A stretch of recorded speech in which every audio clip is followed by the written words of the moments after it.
Welcome back to another episode of the Kingdom Housing Podcast, where we shine light on everyday people making an extraordinary impact through housing. Today's guest is a powerhouse. Jannyell is a successful non-medical home care agency owner, and she was able to get up and running in less than 2 weeks. What really set Jannyell apart is the clarity she gained in her mission. She's not just filling up a home, she's serving a full purpose, and she recently discovered that she has a niche. She's called to supporting seniors and returning home citizens, two groups that desperately need safe, stable housing. We're going to walk through how she launched so quickly, how her home care background helped her transition, and how she's aligning her work with her heart.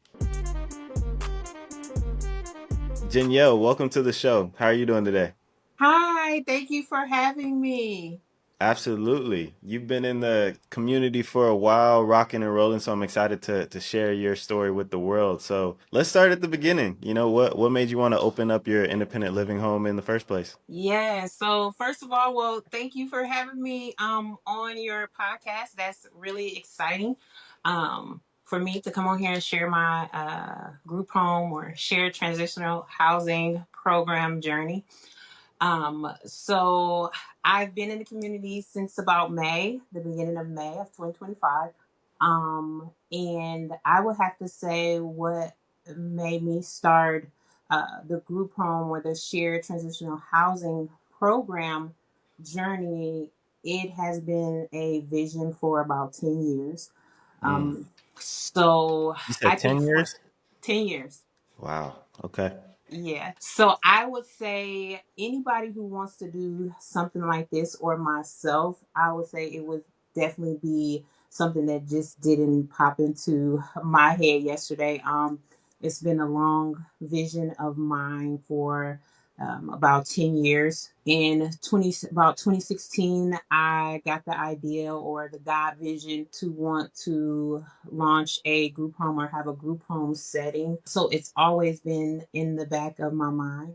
About maybe a year and a half, 2 years ago, I started writing it out, putting it on paper on my laptop. I named it Mark's House, and I can share as well where that name came from. So about 2 years ago, I started writing it out, putting it on paper, what I wanted my house to look like, what I wanted the program to look like. And then the beginning of this year, in around February of 2025, I had partnered with a man who owns multiple real estate properties. I got connected with him probably about a year and a half ago. So me and him had been in contact for like a year and a half. I shared with him my desire of wanting to do a group home or shared housing, and I would see him at community events. So me and him had already started building a relationship. He kind of already knew what I wanted to do. So around February, I spoke to him and he said, "Hey, do you still interested in doing your group home or shared housing? I have a house of it available." So I seen the home, and in February he gave me access to the home. So I would go and look at the home. I would go into the home. I would walk around. I would take pictures, and I'm like, I just love this home. Beautiful home. Around the end of February, I decided to go ahead and secure the home, put the deposit on the home, but I was still kind of unsure about it, fearful about it. Put the deposit on the home, and then the beginning of March, I got fearful. I was like, no, maybe I should wait, backed out of it. All the while, I still had access to the home. So even after I told him that I was just going to wait, I didn't think it was the right time, I would still go look at the home. I would access the home. I had keys to the home. I would walk around the home. So I decided to wait, and then I found you on TikTok. And when I found you on TikTok, started following you and watching you and joining your lives and everything like that. And then I set up a call with you. And when I set up a call with you and kind of shared with you about my journey and that I had access to the home, I felt so empowered. I just went ahead, reached out to the landlord again of the property and asked him if he had any other properties. And he was like, "Well, the home you've been looking at is still available." So I secured the home. I didn't wait. I secured the home. And the home had sat for maybe about 2 months. So the home was still available. And then May 1st, I secured the home. And in about 2 weeks, my family and I partnered and we just set the home up. The rest, Yeah. the rest was history. Man, you've been making moves, and you touched on it. You had your first home, like, from I remember us we met, and it was like 2 weeks later, you were like, all right, home's up and running, got the landlord, and I was like, whoa, whoa, whoa, whoa. But you had your first home up and running in I want to say a little over 2 weeks. Now you've been thinking about it, like you said, for 10 years, kind of flirting with the idea and doing some things. But as far as like from like when you made the decision, like, all right, I'm doing this, it was about 2 weeks from when you got open. So walk us through, what did those first 2 weeks look like, and how were you able to kind of go so Um, fast? I think for me, I was able to move as fast as I did. I think it was just timing. I think the timing was right. Everything was pretty much set in place. I just had to step out of fear and just execute it. I didn't have all the answers. I didn't know everything. This was my first time doing this. So I got the house like the second week in April. We took those 2 weeks and we literally set the house. I used a lot of things that I already had, Hmm. furniture and things like that in my home. Took it, old things. I got a lot of things donated from family and friends. And we set the house up. I went to Amazon, ordered things off Amazon. Pretty much took things, your ideas that you were using, where you ordered things from, and kind of took nuggets from different places, set the home up, and then May 1st, the home was open. And the first 2 weeks of being open was very interesting, to say the least. So, I love it. And I want to go back a little bit because I want to help free somebody else. What you said is so powerful, and I hear it all the time. You've been thinking about opening this home for 10 years. What was the turning point or decision that pushed you finally into action to say, all right, I'm doing this. I'm gonna get my home up and running? Because I've had so many other conversations with people who say, God put this on my spirit years ago, and life happened, and I just wasn't able to get it done before. So kind of what was your turning point that led you into being like, all right, now it's time to go? I think it was a couple things. So the timing and the season. So I'll just share this. Around 2015, 2016, I worked for a residential home, and they had lots and lots of group homes, very, very big residential facility out of Illinois. I had worked there my whole 20s, so for about 10 years. The president of the company, very nice guy, learned a lot from him. I shared with him, I was like, hey, I want to open my own group home one day. And he told me, he said, you got some capital? And I was like, no. He was like, well, you need some capital. And I'm sharing that because here I am 10 years later, and I didn't have capital. So I'm saying that to say, to encourage someone, one, you can't always believe what you hear, and two, you have to do it anyway, because had I kind of listened to that, maybe I wouldn't have stepped out. I did have to invest some money, but not to the extent where you think that you need tens and thousands of dollars to get started. That's not true. So Right. I just kind of want to debunk the myth of that. And then also being in a time and a season where I did have just a little bit of money to be able to invest into the home to get started. So just really stepping out of fear Hmm. and jumping into it. I love that. I love that. Really good. And I know that's gonna free somebody. So thank you for sharing that.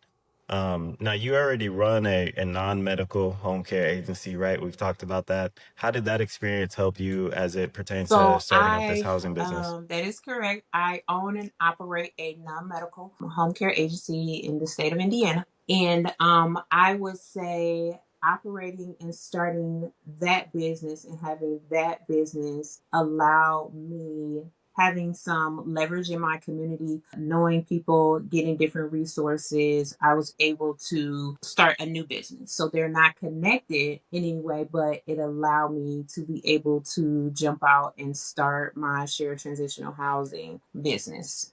I love it. And with your housing business, you messaged me and shared with the community. You recently found your niche, right? One of the things that that I do is I recommend people start off by casting a wide net when they're getting into this business, seeing where the biggest need is in their area.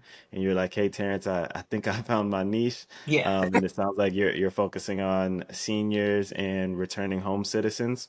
How did you come about that realization that that was the niche you wanted to focus on? Yes. So, like you said, starting out in this group home model, I can say I did cast a wide net. And what I'm learning is that every group, every population is not for me, and that I'm not meant to serve everybody. And that's okay.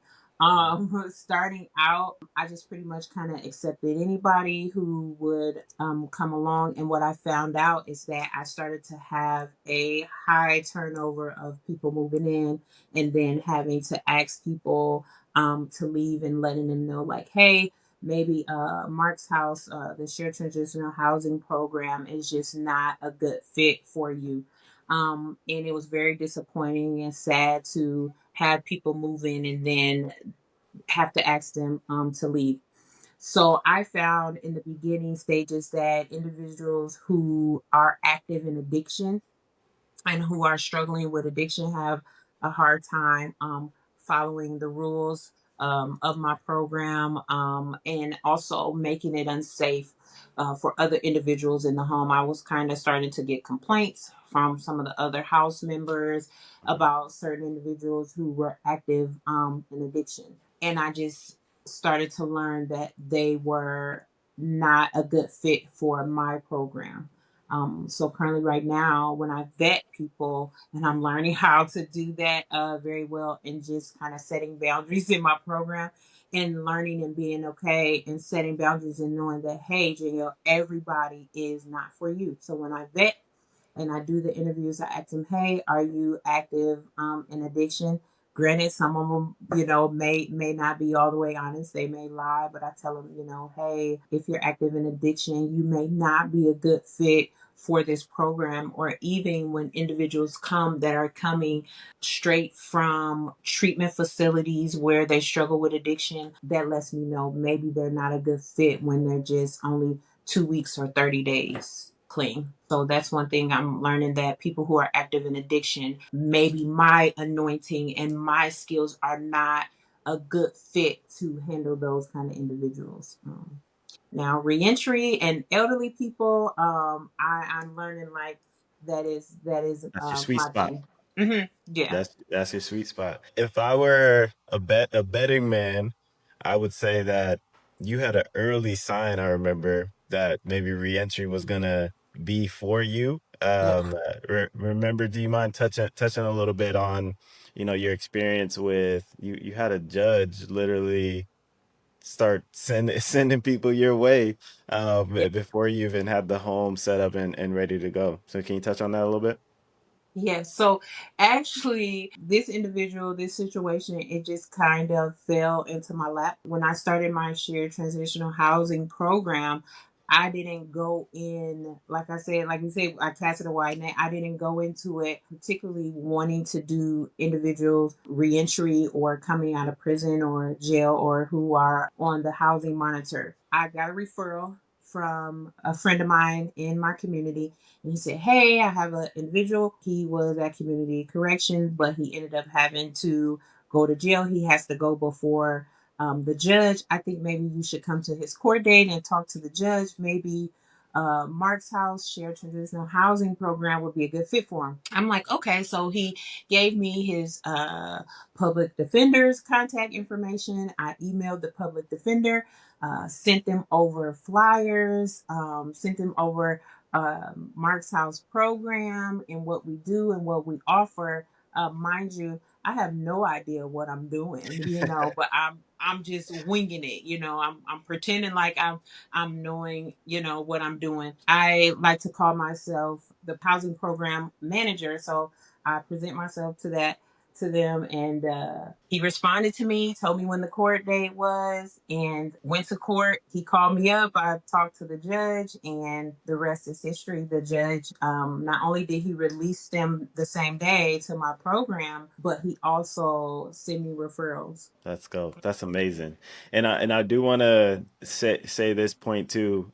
fell on your lap, but it fell into your lap, but it's because you were already marketing. Like you had made the Yeah. decision that you were doing this business and you were telling people like, "Hey, Mark's house is coming. Mark's house is coming." Because if not, that person wouldn't have reached out to you and known that you Mark's house would have been available. So, you had a part to play in it too. So Yeah. just want to give you your kudos for that.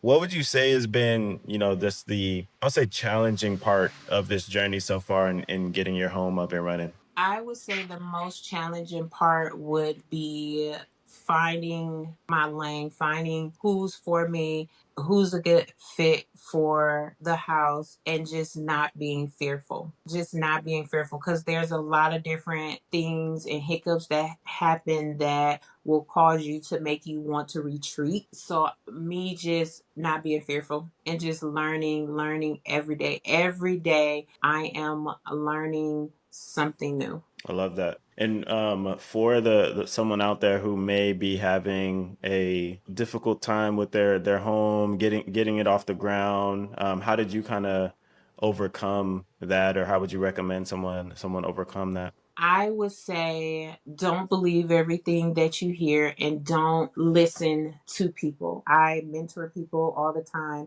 in the non medical home care industry field, and I tell them don't block your ears, don't listen to people because a lot of times people don't know what they're talking about. And a lot of times people will put things off on you because of their fear. So just go for it. I would just say just go for it. Don't be fearful. Do your own research and join the Kingdom Housing community. Appreciate the plug. Yeah, Kingdom Housing Community is awesome. You've been awesome in it.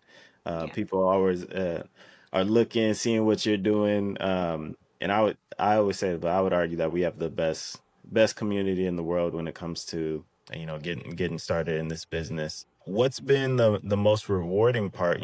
Flipping it now. What's been the most rewarding part for you in opening up your first home?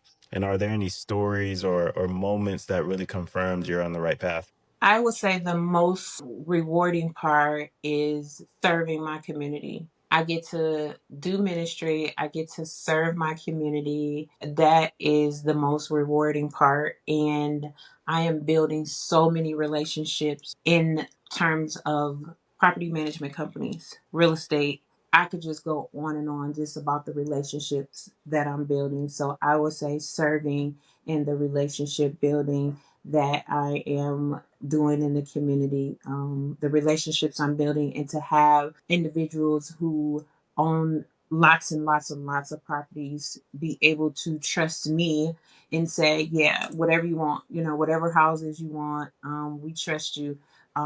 Is amazing. I got to see that this week. Just to have access to all these houses that are not mine yet, and for them Yet, to just emphasis on trust the me, yet. for them to just trust me and say, "Hey, the lockbox code is so and so and so and so. Let yourself in." And I say, "Yeah." So, I would definitely say that is the most rewarding part of it. Beautiful. How is you're a woman of many talents? You're a mom. You have the non-medical home care agency. You have this independent living home. How do you balance it at all with, I guess really time management, making sure that each thing is getting the appropriate amount of time to help it flourish and be successful? I would say my faith and my relationship with God, first and foremost, and then having boundaries is the biggest thing. Having boundaries and putting myself first. So it's like I think about like when you're on a plane and they say, hey, you have to put your life jacket on Yeah. first So, yeah. before you can help someone else. So I always, every day, it's not just a one time thing, it's every day, every morning. I put my life jacket on first, and Mhm. then I help and I serve those around me, my two daughters, and then my community. So I'm learning how to make sure I'm safe first, and that's emotionally, spiritually, physically, and then I serve everybody else second.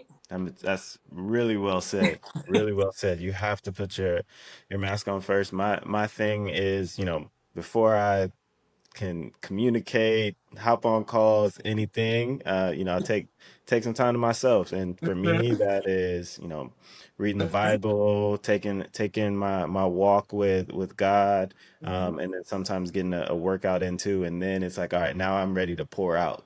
So I love that you're doing the same thing. Now you touched on it earlier. You are a part of the Kingdom Housing community. So how has that played a role in your success that you're having so far? So much. The amount of support and just the resources that are in the Kingdom Housing community, they just, there's other people who may mirror what you do, or even the group home model that we use, but they just, let me get a little hood. They're just not coming like the Kingdom Housing community. They're just not like the amount of information, the modules, the templates, just the community, the way, we meet every week, and just the amount of resources, how to leverage, how to make connections, even all the way down to, there's people who say,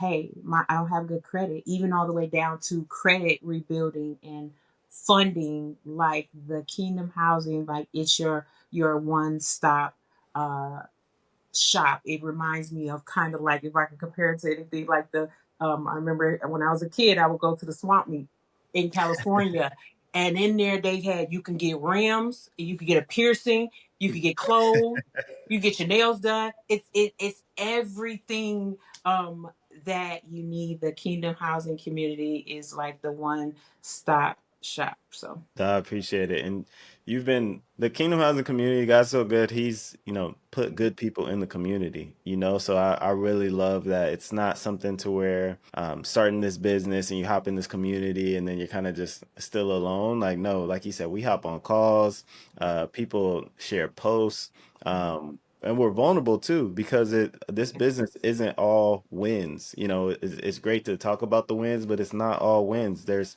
life that happens in the business and outside of it. And I'm really grateful to be a part of the community, to where we can all come together, openly talk about God, mhm, talk about the wins, the losses, mhm, and just have that family environment. And you're a huge part of that as well, with your vulnerability, yeah. the way you quickly take action. Because you were one of the first people to kind of be like, you set a new record with how quick you got up and running, and now everyone's like, okay, yeah, I'm trying to be like Janelle. I'm trying to be like Janelle. So it's awesome to have people like you in there, God fearing people like you in the community. What advice would you give to someone who's thinking about getting started in this business, especially someone coming from the home care world like you are? I would say just do it. Nike. Just do it. Just do it. Just go for it. Do your research. Join the Kingdom Housing community. Just go for it. No more fear. No more fear. Done it. One of my lines I took from a virtual mentor of mine is, done is better than perfect, because perfect is never done. So I think that if someone's out there, they're thinking about getting their home up and running, like you said, just do it. Take that leap. Um, Maybe they're like you and it's been on their spirit for 10 years, right? They've been debating it, going back and forth on it. It's like, no, now's the time to get the home up and running. And then lastly, on my side, what's your vision for the next year or so? Are you planning on opening up more homes? Are you going to do a blend of housing and home care? What's next for Janelle? I would say there's so much. Like, it's just God is so good. To God be all the glory. Amen. I want to just continue to grow my non medical home care agency and serve the elderly and disabled population. But I also want to be able to house individuals who are suffering from housing insufficiency in the group home model that we do, but just broadly, however that looks. So just continue to build my brand, share the love of Jesus Christ, and just continue to grow. So I am so excited. I'm excited. I'm looking forward to 2026. It's up from here. So Let's go. Let's go. Absolutely. Well, I'm really looking forward to see how how God moves in your life. Thank you so much for taking the time to, share your experience with everyone. I'm sure that your story is going to bless somebody, whether that's already in this business or thinking about getting started in it. And I'm excited to kind of see how you grow for the rest of this year. We Yeah. still got some time left in this year, and then like you said, 2026 it is Yeah. up. As you said, it's up. So very excited. Any parting words you want to share with the audience? I would say hustles don't stop. They They keep keep going. going. Let's go. Just Let's keep go. going. Keep Just keep going. going. I Keep love it. going. Keep going. All right. Thanks for tuning in, everybody. Have a blessed one.